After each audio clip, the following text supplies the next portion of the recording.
living in the kingdom of God. We come from a long and proud history of struggle against the... Before the American Revolution, before the French Revolution, before the Haitian Revolution, in 1763, that great man who we celebrate up above us led an uprising in Barbados long before it was fashionable in the world. And we have put ourselves today in a position where we allow some president to sign a paper and change a republic into a kingdom. He pretends that he wants to rule the nation. But we cannot and will not allow this to happen. Because, brothers and sisters, all of our foreparents, whether they were African, whether they were Indian, whether they were whether they were Chinese, whether they were Caucasian, all of them struggled to deliver to us a Guyana in which all of us shall be recognized as equal and be entitled to equal rights and justice. All of us. I bring you tonight greetings from the Alliance for Change. Because, brothers and sisters, when the Republic is challenged, when the Republic is threatened, and when all of our liberties are threatened, it doesn't matter what political party you support. It doesn't matter what religion you're a member of. It doesn't matter which part of the country you live. Because all of our liberties are threatened. We have to unite to remove this oppressive regime. So on behalf of the Alliance for Change, this is just the beginning of a very broad alliance of all Guyanese. One of the brothers before said the trade unions will be joining, the churches will be joining, the mosques will be joining, the temples will be joining. Every single citizen in this country has to stand up because we are not going to allow some president to sign a paper and turn us into a kingdom. I agree with Dion Abrams. These are serious times, brothers and sisters. Very serious times. These are not times for us to joke, because we cannot allow our children to walk backwards into colonialism on some pretense that they said that the president had the power. But that's enough for right now. Allow me to share with you tonight, brothers and sisters, the message from the Alliance for Change. The unprecedented action by the President of Guyana has plunged this country into a constitutional crisis and into deep uncharted waters. All legal and responsible political efforts must be taken by well-thinking Guyanese, supported by our international partners, to correct this egregious wrong and protect the democratic rights of our citizens. We will have days of rest when we stay home. We will have days of prayer when we gather to pray so that we may be guided. We will have days in which we will just stand in silence against this foolishness. The Alliance for Change will be unwavering in its commitment to holding this government to account, correcting the unauthorized practices of this administration, and undoing the undemocratic actions while safeguarding the rights of the people's elected representatives. The National Assembly is the highest and most principled forum in which the people's business is discussed and agreed. The President has unilaterally shut this down and has by his actions revealed his true anti-democratic credentials. Can you imagine that Chedi Jagan must be rolling wherever he is to believe that his successor is turning us into a kingdom? Even his son, in a letter to the papers today, said that he did not support this foolishness, even though he is a member of the King Ramatar government. The AFC is adamant that the National Assembly must be restored and must be allowed to function unrestricted as it does in any other democratic society. The Parliament must be reconvened immediately and allowed to function without artificial conditionalities or encumbrances. The president's spurious excuse that this country requires a period of cooling off is pure rubbish. The issues which were in the public domain for the past 6 months, and without any invitation from him to the leader of the opposition or the Alliance for Change to discuss the issues that confront this country, reveals his lack of sincerity. The joint opposition, the Alliance for Change and the Partnership for National Unity have resolved that there will be no extra parliamentary engagement with this president on matters which are before the National Assembly.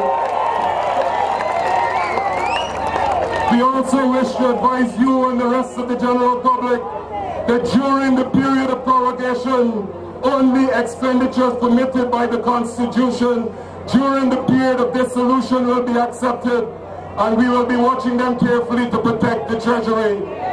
Because let me just explain that to you. When you dissolve Parliament and you're going to elections, you can only spend the necessity, and you can only spend the necessary items. That is exactly what we will expect of this government, and what we will only allow them to spend what is allowed if the Parliament had been dissolved and we were going to elections. During the current interregnum, the country is at significant risk in the absence of oversight in the Parliament in national matters, including financial expenditure and contracting bilateral obligations and national security. This situation recognizes that time is of the essence, and timely, decisive, incisive and united action is necessary if we are to avert long-term and permanent damage to the Guyanese society, which is already under severe stress due to the failures of the current administration.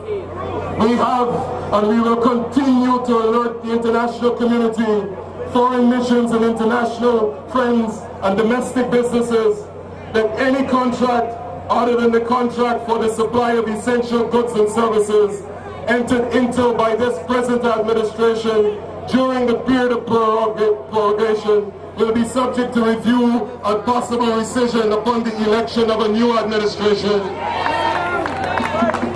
The Alliance for Change is further calling on the international community to come to the assistance of Guyana by engaging all parties, civil society, in a formal structured dialogue on the restoration of normalcy in the governance of this country, which means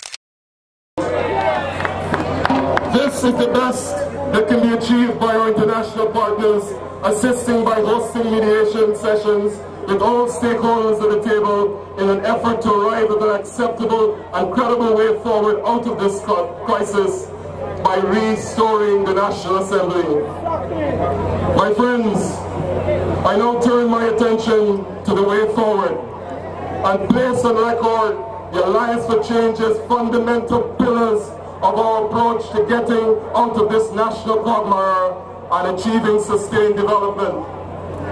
If at no other time in the history of Guyana that it was demonstratively plain that the current constitutional arrangements is one of the biggest blights to our unity, good governance and economic prosperity, it is now. We must wake up each morning, or when we wake up each morning, we must ask ourselves, how has Guyana sunk so low? Each day it's a cycle of new lows, compliments of the present constitutional arrangement. Even the framers of our constitution, whatever their motivation, could not envisage that it would be used in such a vulgar, undemocratic and fetid manner as we are experiencing now. History, our children and our future scream in deafening decibels for courageous souls to confront and dismantle and obliterate the albatross around our necks. It is time to get this monkey off our back. Fundamentally, brothers and sisters, our real enemy is the Constitution in its present form, because it legitimizes the fangs of dictatorship that is sucking the lifeblood out of the soul of Guyana and finds opportunistic co-conspirators. We are at the most important juncture in the life and development of our nation, where we will have no other choice but to reform. This has got to be the end game. It has to be the last straw. Something has to give. This cannot be the future that we hand to our children. This cannot be the generation's legacy to the nation. Constitutional change is the only way to stop this vicious cycle. Guyanese from all walks of life who truly love this country want to save it from destruction, along with the international community, international NGOs, international government structures like the OAS, the UN, foreign governments and our Caribbean neighbors must come together in a quick march down the road to constitutional reform, or we will be locked forever in this deteriorating cycle of abuse and lack of accountability by those we elect to serve us. The Alliance for Change is aware that all of our brothers and sisters are feeling the pressures of neglect from this wicked government, and it may appear that constitutional reform is the least of your troubles at this time when you can't make ends meet. We will not abandon the pursuit of any short-term solutions to the current constitutional impasse, nor will we ignore the economic and social needs of our people. But you know as well as I do that our solution has to be permanent, and there is no other way and no other time. We must reform our constitution and save our nation. This is the solemn promise of the Alliance for Change. The system of government that enslaves the masses, keeps on our back one undemocratic monkey after the other, must come to an end. I leave you with the words of a brother called Bob Dylan from North America, when he wrote that very famous track, and it went a little bit like this. He said, "Mama, take this badge off of me. I can't use it anymore." He said, "It's getting too dark to see." So my brothers and sisters, as he says, "Mama, we gotta put the guns on the ground because we don't want to shoot them. We want to change the circumstances in which we live." We have tremendous work ahead of us, brothers and sisters. National circumstances and political logistics call us. The fate of our nation rests on our shoulders. Now is the time. Now is the hour. I am ready. Are you? Peace.